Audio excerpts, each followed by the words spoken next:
Kalau tidak ada sanad ke ulama dan orang memahami Quran dengan letterlek, apalagi dengan harfiah, apalagi orang ini, kelompok ini berjanji tidak akan menambahkan sedikit pun apa yang ada di Quran, maka tingkat menyesatkannya itu bahaya sekali, bukan sekedar bahaya sekali.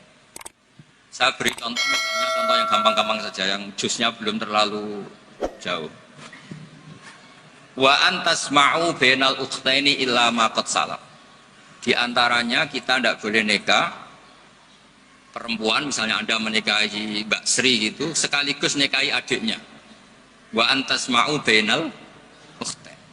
Itu jelas di Quran hanya menyebut wa antasma'u bainal ukhtain. Zaman Nabi Sugeng, Nabi itu ya nambahinnya hanya sedikit.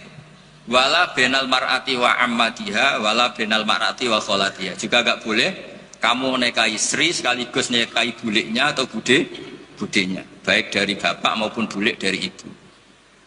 Berarti yang disebut Quran hanya bainal ukhtain, yang disebut hadis hanya bainal mar'ati wa ammatiha wa kholatiha, hanya dua orang, dua kelompok. Sementara tidak menyebut wala bainal mar'ati wa jaddatiha.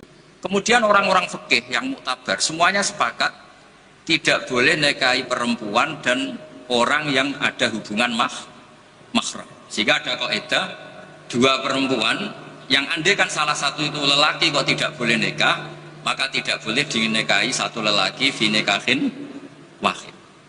Artinya kalau ada orang kampanye hanya megang Quran tidak lebih tidak kurang, berarti dia hanya mengharamkan al-jam'u bainal ukhtain. Itu betapa bahayanya dalam Islam. Terus orang nikah Sri dan budenya, orang nikah istri dan mbahnya, mbah dan cucunya, kayak apa bahayanya? Mereka sudah pongah berkampanye tidak boleh menambahkan apa yang ada di Quran.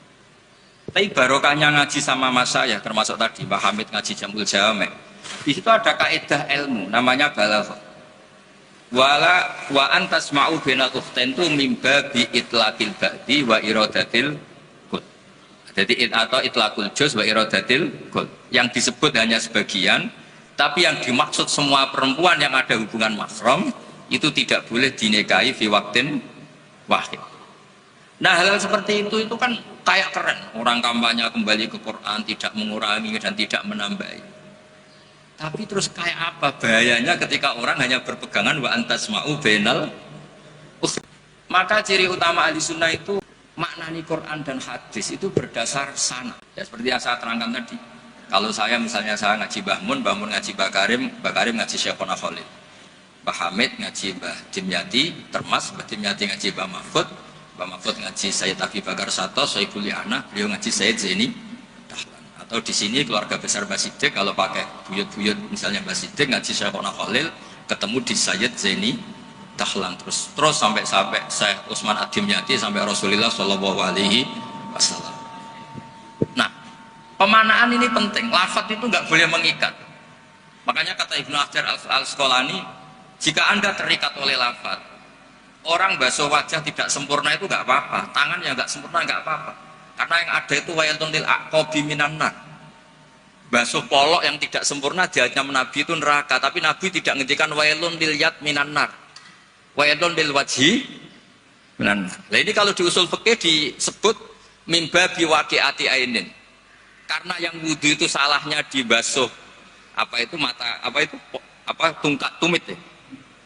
Ya, ada orang wudhu yang lupa tumitnya agak kebasuh. Karena kejadiannya seperti itu, Nabi ngendikan wailun lil aqab minan nar. Apa tidak well juga ketika orang tidak membasuh tangannya secara sempurna? Apa tidak well juga ketika orang tidak basuh wajahnya secara sempurna? Kan sama-sama well. Tapi ini tidak disebut Rasulullah Shallallahu Alaihi. Nah, misalnya Anda fanatik, pokoknya saya persis hadis yang wailun hanya lil aqab. Kalau tangan nggak apa-apa, wajah nggak apa-apa. Lu itu gendeng apa goblok? Wes goblok kampanyenya, saya berpegangan hadis original kata Pak Idris, tadi asli kata. Nah, jadi bahayanya baca hadis tanpa ilmu usul fikih kira-kira seperti itu.